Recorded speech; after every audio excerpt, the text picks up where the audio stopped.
طالبان ولې غوسه شول او افغان حکومت ته یې بیا ولې اخطار ورکړ؟ موضوع دا ځل بیا پیچلې شوه. په قطر کې د طالبانو د دفتر ویان سهیل شاهین وایي کابل ته د بندیانو د خلاصون لپاره استول شوي پلاوي په دې تړاو له حکومت سره نورې خبرې ونه کړې. د ښاغلي شاهین له څرګندونې له هغه وروسته دي چې کابل حکومت وویل لویو بریدونو کې ښکېل 15 طالب بندیان نه خوشي کوي، خو ښاغلي شاهین په خپل ټویټر کې د حکومت دا دریځ د بندیانو د خوشي کولو بهیر د ځنډولو پلمه بللې ده او لیکلي دي مونږ کابل ته د بندیانو د کمیسیون تخنیکي ټیم زموږ د بندیانو د تصدیق او تثبیت لپاره لېږلی و، ځکه د لاسلیک شوي توافقنامې او شوي وعدې مطابق د بندیانو خلاصون پیلیدونکی و، خو متاسفانه د بندیانو خلاصون تر اوسه پورې په یوه او بله پلمه ځنډول شوی دی. نوموړی د خپل ټویټر لوړی کې زیاتوي که همدې امله نن سبا د اپریل 1 څخه زموږ تخنیکي ټیم له اړوند جهتونو سره په نورو بې نتیجې ناستو کې ګډون نه کوي. پرون د اپریل 4 د افغانستان د سیمهییزو ارګانونو د خپلواک ادارې رئیس او د افغان سولې لپاره د مرکچي پلاوي غړی عبدالمتین بیک ویل افغان حکومت په لومړیو پړاو کې د هغو 15 طالب بندیانو خوشي کولو ته چمتو نه دی چې په خونړیو بریدونو کې لاس لرلی و.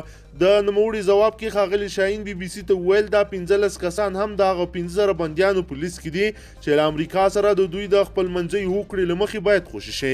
د دې 15 کسانو خوشي کېدل ځکه اړین دي چې له دوی سره د نورو بندیانو د خوشي کېدو په تثبیت کې مرسته وکړي. د امریکا او طالبانو د هوکړې له مخې د 15,000 طالب او بدل کې د دې ډلې لخوا د 1000 افغان سرتیرو خوشي کېدل د افغانانو خپلمنځي خبرو د پیل لپاره د یو شرط په توګه وړاندې شوي دي.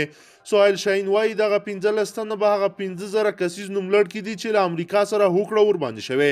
د ښاغلي شاهین په خبره د دې ډلې د بندیانو په خوشي کولو کې له هر راز ځنډ به په بین الافغاني خبرې وځنډوي.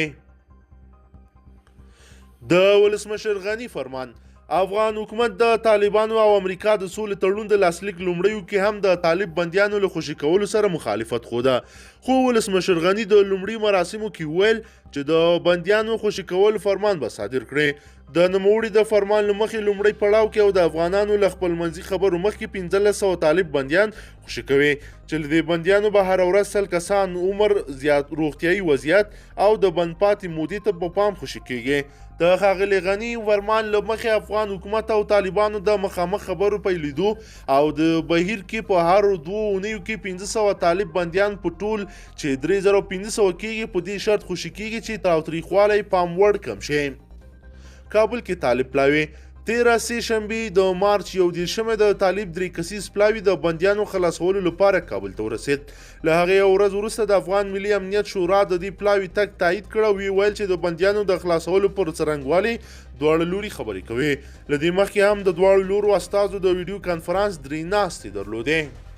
درنو لیدونکو که چیرې غواړئ چې ورته تازه او مهمو پیښو څخه ځان ډېر ژر او په لنډو کې خبر کړئ زموږ چینل سره سبسکرایب کړئ او ویډیو د سره حتما لایک کړئ. تر بل ویډیو مو په لوی رب سپارمه.